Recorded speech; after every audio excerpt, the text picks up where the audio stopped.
Toss గెలిచిన India bowling ఎంచుకుంది. మంచు ప్రభావం ఉందని తెలిసిన కివీస్ బ్యాటర్లు ఆకాశమే హద్దుగా చెలరేగిపోయారు. డెవెన్ కాన్వే, టీమ్ స్టెవర్డ్ మరియు రచిన్ రవీంద్ర వీరంతా 140 పైగా స్ట్రైక్ రేటుతో బ్యాటింగ్ చేశారు. ముఖ్యంగా పవర్ ప్లేలో రవీంద్ర, హర్షిత్ రాణా వేసిన స్లో బాల్స్ ని స్టేడియం బయటకు కొట్టాడు. ఒక దశలో న్యూజిలాండ్ 300 కొడుతుందేమో అనిపించింది. కానీ మిడిల్ ఓవర్స్ లో కుల్దీప్ యాదవ్, శివన్ దుబే అద్భుతంగా బౌలింగ్ చేసి వికెట్లు తీశారు.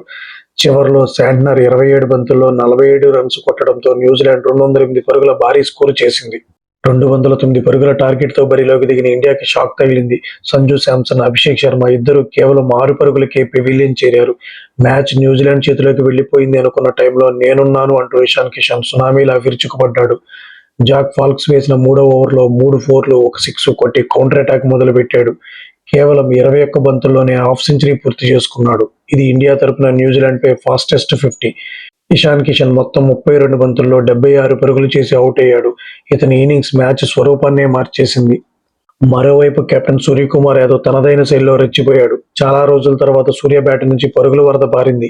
కిషన్ అవుట్ అయ్యాక సూర్య ఎక్కడా తగ్గలేదు. గ్రౌండ్ నలువైపులా షాట్స్ కొడుతూ 37 బంతుల్లోనే అజేయంగా 82 పరుగులు చేశాడు.